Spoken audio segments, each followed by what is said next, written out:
परमेश्वर मुखिया बिहार का सबसे खूंखार आतंकवादी था। मैं उसको बिहार का ओसामा बिन लादेन कहता हूँ। परमेश्वर मुखिया ने पूरे बिहार में खून की नदियाँ बहाई थी, बेगुनाहों की, खासकर दलितों और पिछड़ों की। 90 के दशक में रणवीर सेना ने बिहार में बहुत सारे नरसंहारों को अंजाम दिया। 59 लोगों का कत्ल किया गया, 59। वो एक राक्षस था और एक हैवान था। गर्भवती औरतों का पेट चीर के उनका खून कर दिया गया कि इन औरतों के पेट में नक्सली पल रहे हैं जो आगे चलकर नक्सली बनेंगे। तो मैंने रणवीर सेना को पोटा के तहत आतंकवादी संगठन घोषित करने का प्रस्ताव भेजा था। फिर 3-4 महीने बाद मेरा ट्रांसफ़र भी कर दिया गया, तबादला भी हो गया। ये जो परमेश्वर मुखिया था, ये खुद भी कुत्ते की मौत मारा गया। उसके बाद मैंने भी अपने जासूस छोड़ रखे थे कि किसने हत्या की है। मुझे जासूसों ने बताया कि हुलास पांडे ने इसकी हत्या करवाई है। हुलास पांडे और सुनील पांडे दोनों खूंखार अपराधी हैं। आज भी भूमिहार समाज के जो लोग हैं वो ब्रह्मेश्वर मुखिया को पूज रहे हैं, उनको बोल रहे हैं कि वो देवता तुल्य है, बेटियों बहनों को उन्होंने बचाया, और आप जो बखान कर रहे हैं वो थोड़ा अलग डिफर है। भूमिहार समाज में जो एक आप कह सकते हैं जो गुंडे हैं, मवाली हैं, खुद उचक्के किस्म के आशुतोष कुमार गुंडे मवाली। ब्रह्मेश्वर मुखिया को लेकर के बीते कुछ दिनों से जो विवाद है वो छिड़ा हुआ है। ब्रह्मेश्वर मुखिया के नाम पर ये जो बयानबाजी है वो दिए जा रहे हैं। जिस तरीके से आरजेडी की प्रवक्ता सारिका पासवान ने उनको लेकर के एक बयान दिया जो कि विवादित साबित हुआ, बदले में आशुतोष कुमार जो कि भूमिहार राजपूत समाज के हैं, उन्होंने इसको लेकर के पलटवार किया और सारी साया तक वो पहुंच गए। अब ब्रह्मेश्वर मुखिया आखिर हैं कौन और क्यों इनको लेकर के इतना विवाद हो रहा है, बातचीत करने के लिए हमारे साथ पूर्व आईपीएस अधिकारी अमिताभ सर हैं। इनसे जानेंगे कि ब्रह्मेश्वर मुखिया को लेकर कितना ज़्यादा विवाद हो रहा है। सारी साया नामर्द तक जो बातें हैं वो भी पहुंच गई हैं, आपने भी सुना होगा, सारी साया नामर्द तक बातें आ रही हैं, क्या कहेंगे? देखिए, परमेश्वर मुखिया बिहार का सबसे खूंखार आतंकवादी था और मैं उसको बिहार का ओसामा बिन लादेन कहता हूँ। जैसे ओसामा बिन लादेन एक खूंखार आतंकवादी था और पूरी दुनिया में उसने दहशत फैला दी थी बेगुनाहों का कत्ल करके, उसी तरह परमेश्वर मुखिया ने पूरे बिहार में खून की नदियाँ बहाई थी बेगुनाहों की, खासकर दलितों और पिछड़ों की। इसकी पृष्ठभूमि में बताता हूँ। देखिए, बिहार शुरू से सामंती समाज रहा है, जहाँ अगड़ी जातियों ने दलितों पर, पिछड़ों पर, जिसको दलित बहुजन कहते हैं, बहुत जुल्म ढाए। यहाँ मैं स्पष्ट कर देना चाहता हूँ कि मैं खुद अगड़ी जाति से आता हूँ, बहुत लोग मुझे दलित समझते हैं। तो बहुत जुल्म ढाए गए, लेकिन धीरे धीरे दलितों में, बहुजनों में भी जागृति पैदा हो गई। वो लोग भी शिक्षित होने लगे, फिर उन लोगों ने जुल्मों का विरोध करना शुरू किया, मतलब समाज में बदलाव आने लगा। तो इससे जो सामंती ताकतें थी बहुत बौखला गई कि कल तक जो हमारे सामने मुँह नहीं खोलते थे, आज हमको पलट कर जवाब दे रहे हैं। तो उन्हीं सामंती ताकतों ने ये रणवीर सेना नाम का आतंकी संगठन बनाया और इसका जन्म हुआ, भोजपुर जिला है बिहार में, वहीं एक बेलाउर गांव है। और इस परमेश्वर मुखिया का असली नाम परमेश्वर सिंह था, लेकिन ये बेलाउर गांव का मुखिया हुआ करता था, इसलिए इसको परमेश्वर मुखिया के नाम से लोग जानते हैं। उसके बाद ये रणवीर सेना आतंकी संगठन बना। आज की तारीख में ये बिहार में प्रतिबंधित संगठन है, मतलब सरकार ने इसको गैरकानूनी संगठन घोषित कर रखा है। और 90 के दशक में रणवीर सेना ने बिहार में बहुत सारे नरसंहारों को अंजाम दिया, जिसमें सैकड़ों लोगों का मतलब कत्ल किया गया। और मैं खुद अरवल ज़िले का एसपी रह चुका हूँ, सारी बातें मैं फर्स्ट हैंड जानता हूँ। देखिए, अरवल ज़िला में रणवीर सेना, अरवल ज़िला पहले जहानाबाद ज़िला का हिस्सा हुआ करता था, लेकिन वहाँ पर रणवीर सेना ने इतना कत्लेआम मचाया कि अरवल को जहानाबाद से काटकर एक अलग ज़िला बनाना पड़ा। और मैं एक नरसंहार की बात कहूँगा, दर्शकों का दिल दहल जाएगा।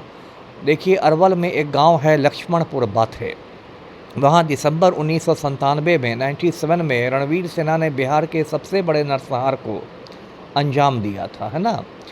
और ऐसा है कि भोजपुर और अरवल के बीच सोन नदी बहती है। तो दिसंबर का महीना था, जाड़े के दिन थे और आधी रात में रणवीर सेना के आतंकी नाव से पार आए, सोन नदी को उन्होंने पार किया और लक्ष्मणपुर बाथे गांव में घुस गए और रात भर वहां खूनी तांडव चला। उसमें कुल 59 लोगों का कत्ल किया गया, 59। वो बिहार के इतिहास का सबसे बड़ा मैसेकर माना जाता है। और छोटे छोटे अबोध बच्चों को मार डाला गया, 6 महीना के बच्चे, 1 साल के बच्चे को। ये कौन से जात के ये लोग थे जो मारे? ज़्यादातर दलित और पिछड़े थे, लगभग सारे के सारे दलित और पिछड़े थे। और 6-6 महीने के बच्चों को मार डाला गया, ये कहकर कि ये बच्चे बड़े होकर नक्सली बनेंगे। गर्भवती औरतों का पेट चीर के उनका खून कर दिया गया कि इन औरतों के पेट में नक्सली पल रहे हैं, जो आगे चलकर नक्सली बनेंगे। बूढ़े लोगों को नहीं छोड़ा गया, खून की नदी बहा दी गई।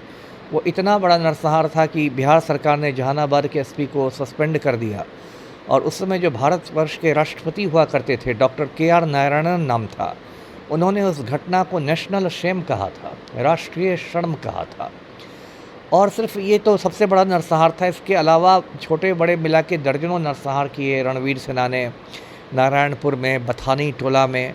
और जब मैं अरवल ज़िले का एसपी हुआ करता था, ये 2003 की बात है, मई महीने की बात है, तो मैंने रणवीर सिन्हा को पोटा के तहत आतंकवादी संगठन घोषित करने का प्रस्ताव भेजा था।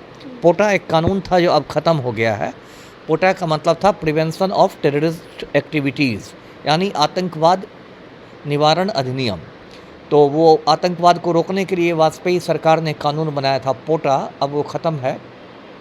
तो पोटा में बहुत सारे नक्सली संगठनों को आतंकी संगठन घोषित किया गया था।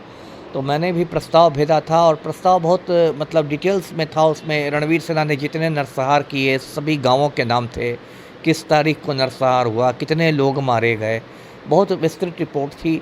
फिर उस पर बहुत राजनीति भी गर्म हुई। फिर 3-4 महीने बाद मेरा ट्रांसफ़र भी कर दिया गया, तबादला भी हो गया, वो एक अलग किस्सा है।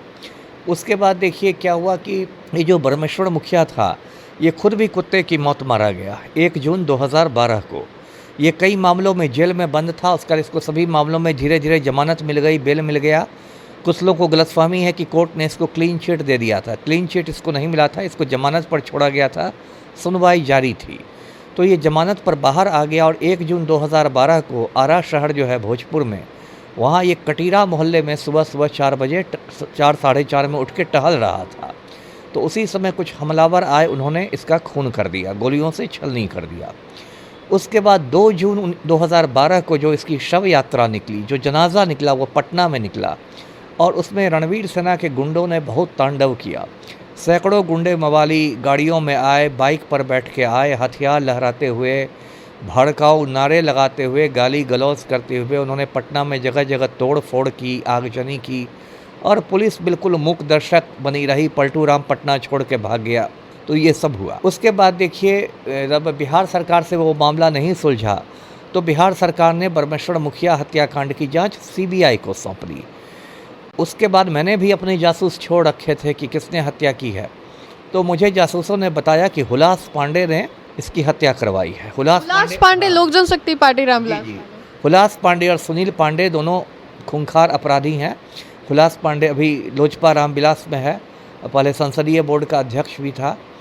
तो मेरे जासूसों ने बताया, तो मैंने एक खत लिखा CBI के डायरेक्टर को, मैंने पत्र लिखा। उसके बाद मेरा जब पत्र पहुंचा तो वहाँ मतलब खलबली मच गई। फिर CBI की टीम आई, जिस सोफ़ा पर अभी आप बैठी हुई हैं यहीं पर CBI वाले बैठे। जो DSP उस केस का अनुसंधान करता था, IO था, उसने मेरा बयान दर्ज किया, और मैंने सारी कहानी बताई कि हुलास पांडे ने, जो खुद भी भूमिहार ही था, उसने ब्रह्मेश्वर मुखिया की हत्या क्यों करवाई है। तो मामला बहुत बढ़ा। अभी वो मामला कोर्ट में है, और कोर्ट में उसकी मतलब सुनवाई चल रही है। तो ये संक्षेप में समझिए आप, ये पूरी कहानी है। और ब्रह्मेश्वर मुखिया के बारे में मैं यही बताऊं दर्शकों को कि वो भले इंसान की शक्ल में था, लेकिन वो एक राक्षस था और एक हैवान था। आज भी भूमिहार समाज के जो लोग हैं वो ब्रह्मेश्वर मुखिया को पूज रहे हैं, उनको बोल रहे हैं कि वो देवता तुल्य है, बेटियों बहनों को उन्होंने बचाया। और आप जो बखान कर रहे हैं वो थोड़ा अलग डिफर है। पहली बात तो भूमिहार समाज के सारे लोग उसको सही नहीं मानते। भूमिहार, मेरे बहुत सारे मित्र भूमिहार हैं, मेरे रिश्तेदार भी भूमिहार हैं। भूमिहार में जो लोग शरीफ हैं, प्रगतिशील हैं, अच्छे लोग हैं, वो लोग कहते हैं कि भाई इसने बहुत गलत काम किया। लेकिन भूमिहार समाज में जो एक आप कह सकते हैं जो गुंडे हैं, मवाली हैं, खुद उचक्के किस्म के लोग। आशुतोष कुमार गुंडे मवाली। अब मैं किसी का नाम नहीं लेना चाहता, लोग आपके बयान से समझ जाएंगे। मैं टुटपुजिया लोगों का नाम भी नहीं लेना चाहता। लेकिन जो समाज, जो भूमिहार समाज में गुंडे, मवाली, उचक्के किस्म के लोग हैं, उनके लिए ब्रह्मेश्वर मुखिया ही मतलब हीरो है। जैसे कि बहुत सारे भटके हुए मुसलमान ओसामा बिन लादेन को हीरो मानते थे, वैसे ब्रह्मेश्वर मुखिया को हीरो माना जाता है। तो देखिए, हमने बातें की, चूंकि ये मामला जो है तुल पकड़ा हुआ जा रहा है, और ऐसे में महिला है सारिका पासवान, तो ये मामला और भी ज़्यादा बढ़ रहा है, और SC/ST कमेटी से वो आती हैं, तो ये थोड़ा ज़्यादा तुल पकड़ रहा है। हमने बातें की कि ब्रह्मेश्वर मुखिया कौन है, कैसे उनका जो हत्या है वो हुआ, किसने करवाया, चूँकि सर पूर्व आईपीएस ऑफिसर रहे हैं तो इनके पास ज़्यादा पुख्ता जो जानकारी है वो रहती है। तो फिलहाल के लिए इस खबर में इतना ही। सहयोगी मंटू के साथ मैं राजनंदिनी, देशवा न्यूज़ पटना।